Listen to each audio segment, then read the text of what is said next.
Good evening. I call to order this regular meeting of the Minnehaha County Board of Adjustment, and we'll begin with a few introductory comments. As a courtesy to everyone here tonight, please make sure that all cell phones have been silenced. Please note that tonight's Planning Commission meeting will be rebroadcast via City Link and posted on the www.minnehahacounty.org site for viewing by the general public. The Planning Commission convenes as a zoning board of adjustment to consider variance applications and administrative appeals. For these items, we will follow our normal hearing procedure by requesting planning staff to present a report on the item and then request the petitioner to come to the podium and make a statement or answer any questions. Anyone from the audience wishing to address the item shall be recognized and move to the podium and state their name and address for the record. The Board of Adjustment will then discuss the matter and take appropriate actions. Actions taken by the Board of Adjustment are considered final. First on the agenda is public input.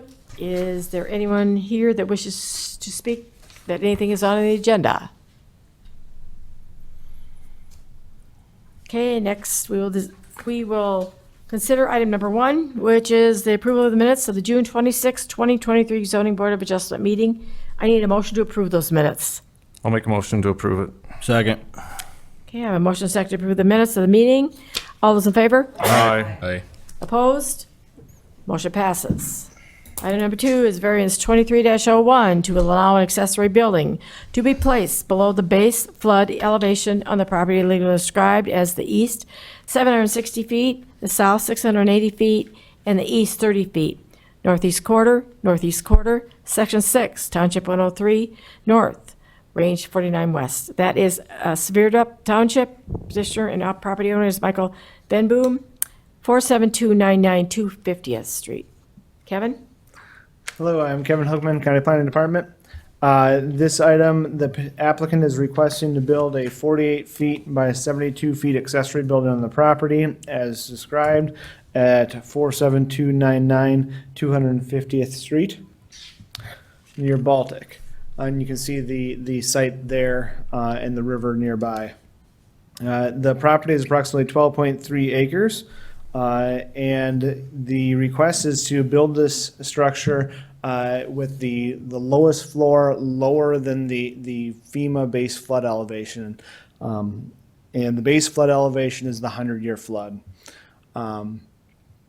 The 2017 revised floodplain ordinance authorizes consideration for variance of accessory buildings to be constructed in the floodplain if the structure is considered to FEMA standards that the structure creates no additional threats to public safety. And I'll go over some of the report here. The elevation of the development site is approximately 14,064 feet above sea level. The current floodplain, delineated floodplain for the area is 14,667 feet, or 1,467 feet, excuse me. So about a 3 feet difference. The applicant is requesting the structure can be built at an elevation of 1,465 feet above sea level. So he'd still raise that structure up 1 foot. To avoid structural damage, the structure will be wet flood proofed, which is a process of putting in vents at the lowest ends of the building to allow water to flow in and flow out during a flood without causing pressure on the outside or the inside of the building during the flood. That free flow of water, so that way the ponding water can stay there and not push the building down. One of the considerations made with this request is that FEMA is currently updating floodplain maps in the area. These floodplain maps are known as enhanced base level engineering maps. The new maps are published and available, but they are not yet adopted.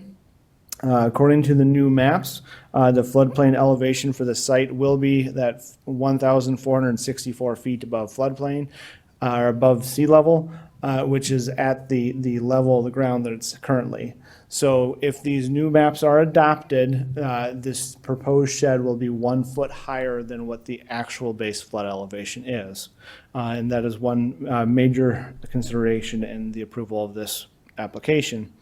I talked with the South Dakota Office of Emergency Management, and his expectation for the maps to become effective somewhere in 2025. There are considerations and conditions for issuance for these that were available in your staff report for review. Staff is recommending approval of the variance with 4 conditions, and I will actually read these out. That the proposed structure shall adhere to the submitted site plans and building size. The elevation of the proposed structure shall be at or above 1,465 feet above sea level. An elevation certificate must be submitted after construction is complete. 3, flood vents shall be constructed in the building in accordance with FEMA requirements to allow floodwaters to flow into and out of the structure freely. And 4, all utilities and permanent equipment must be elevated at or above 1,467 feet above sea level. So this would be your outlets, so that way they would stay high and dry above a flood if the flood does happen at that 1467. So I'll show you, here's the site plan. In 2011, the petitioner built the house and raised the house to the current 1467 elevation. And this would be the existing farm buildings that were there, you'll see. And then this one would be placed right here along the existing farm buildings. This is a snapshot of the proposed enhanced map that FEMA is proposing. And you can see here the elevation bar right here at 1464 running right through the property. And this is a photo of the development site here. And you can see that it's in line with that existing building. This is look towards the river. You can see the trees and it kind of slopes down towards the river. And this would be looking up the driveway. The driveway will be considered to be under that base flood elevation, so if it does flood high enough, access to these sites would be some concern, and the applicant should be aware of that. And I took a picture of the garage and the house here. As you can see, the slope that was used in that driveway, that there was a lot of fill that was brought in to raise the house as high as it is. That was just kind of a relevance thing to see that there was a lot of fill brought in. And I'll bring it back to the site plan. And I'll be here for any questions.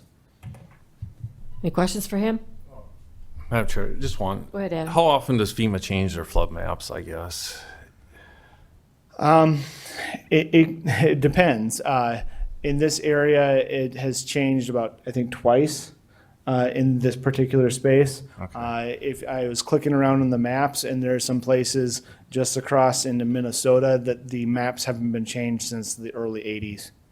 I was just wondering, what if they ever brought the floodplain up? You know, is he going to be out of compliance or anything like that? Or with anything like that, or I guess, or... Yep, so there would be a potential that the floodplains could change again, that mapping. And so if it gets mapped at that 1464, and then raises up a foot, well, he's already elevated a foot, one. And then two, he still is compliant with those flood vents to allow the water to come in and out. Okay. Any other questions? If not, is the petitioner here? Please step forward and state your name and address, sir. Michael Bemboom, 47299 250th Street, Baltic. It's been a project in the works for a long time. Got an acreage, got equipment, and the tiny little sheds there are just getting to be a little bit too small. We were using an old granary, but that granary is circa 1950 and not safe to put anything in anymore. Was just looking to expand. I learned a lot about the floodplain in 2009 and 10. I feel like what I proposed was pretty acceptable. Even if it wouldn't, if I could get the variance, we'd still be in compliance with the low pressure venting. if it wouldn't get approved, we probably wouldn't build the shed. The cost to bring in 5 feet of fill, which would be getting me a good well above with an extra foot to spare, was almost 45,000. Just a little out of the budget. We want a shed, but we don't need it that bad on top of it. Any questions for him? Okay, go ahead. How long have you lived there, I guess? How many floods have you seen? We bought it in 9. It flooded that fall. Then again there's 19. In the fall of 19 was the highest one. That was actually the highest current one on record. And I've got a picture of the crest on that afternoon, and it's not even around up within 30 feet or so of that the gray tan shed.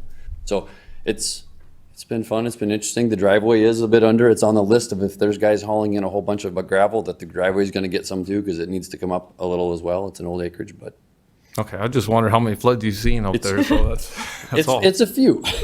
Okay. Okay, any other questions for him? So the flood vents, I was not familiar with those before, but they'll just allow the pressure to be equalized, and no damage nothing will leave the building for potential damage downstream. Correct. In case the building would flood. What I plan to use is, so if Morton buildings, for example, any pole building, if you're on the inside, they have acoustic steel, and that's very tiny holes. The ordinance required so many square inches per linear foot. I figured the wainscoting would actually not look terrible if I use this acoustic steel, and it will have, per the code, all the water would seep up to it potentially, and it would just seep right through. There's other options that were available, but this one just seemed to be the nicest looking. Any other questions for him? Thank you. Thank you. Anyone else here in the room would care to address this item? Okay, commissioners?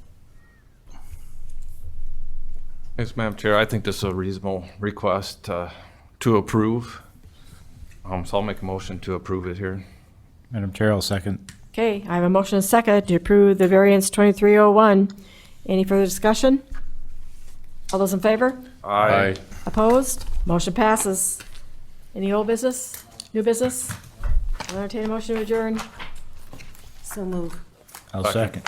All those in favor? Aye. Opposed? Thank you, everyone. You won.